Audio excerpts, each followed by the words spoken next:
Payong adlaw sa makausapa kanatong tanan og salamat gihapon sa Ginoo nga mipadala kanato karon og usa ka ulan no nga bisan og dili dugay kaayo again nakapahatag kanato og gamay nga refreshment labi na sa atong mga tanom.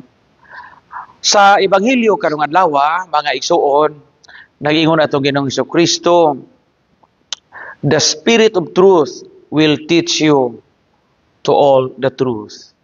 Ang espiritu sa kamatuoran mo'y magtudlo kaninyo sa tanang kamatuoran. Kamatuoran, truth.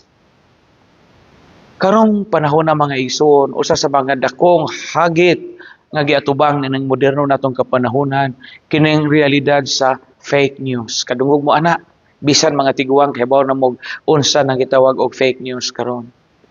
Tungod sa nagagrabe nga influence no sa social media, usahay di na ta maka sa in English pa di ta na maka-distinguish og unsay truth og unsay fake nga balita.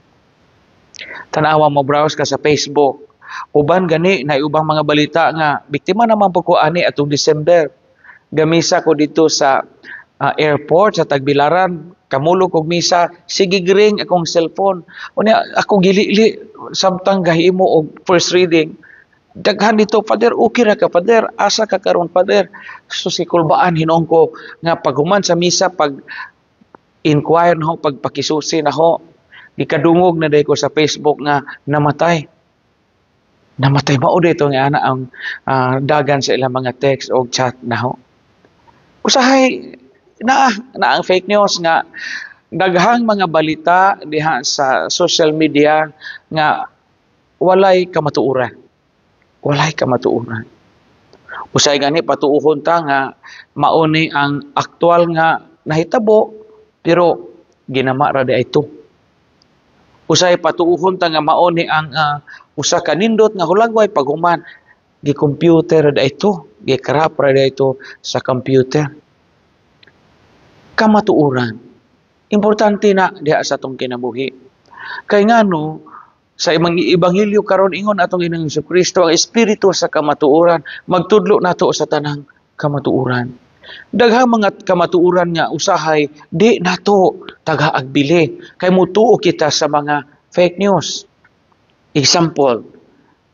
Unsa may example ani? Karon gipatuo bitaw ta nga ang kalibutan puno na ta kaayo, overly or densely populated na kita, overpopulated na kita. Di man adto mo sa bukid sa amaw sa angilan ang tikira, simod ganito itudlo atong bahay sa atong silingan kay wa man ta magbuot. Pero usahay mo tuotan ni ana. Ang kamatuoran is ang nakapapobre nato dili ang overpopulation, kani ba man ta over. Ang nakapapobre nato number 1, corruption. Number 2, injustice. Kanang pipila rang nakapahimo sa atong mga resources. Ikatulo, napoy uban nga kabos kay wapod mangita og maayong kapanginabuhian tungod sa katapulan. So kinahanglan kay bawat mo distinguish sa kamatuoran o sa fake news. Nakisa may mahatag natong enlightenment ana ang Holy Spirit. Sa atong pagtuo, sa kinabuhi sa pagtuo, daghang mga kamatuoran nga kinahanglan natong tuuhan. Pananglitan, ang kamatuoran kabahin sa langit, kamatuoran kabahin sa kinabuhing dayon, kamatuoran kabahin sa kinsa ug unsa ang Dios, daghan ang mga kamatuoran. Naningkamot ba kita nga maminaw ug magtuon sa kamatuoran? Basin og puro fake news ang atong nadunggan. Basin og puro fake news ang naa sa atong mga pandungog o naa sa atong kasing-kasing. Likayi ang fake news. Pangitaa o tingkaya ang kamatuoran. Kaya ang ebanghelyo karon nag-ingon ang Ginoo, ang espiritu sa kamatuoran mutudlo nato sa tanang kamatuoran. The Spirit of truth will teach us all the truth. Daigon ang Dios, angay nato isang pasalamatan.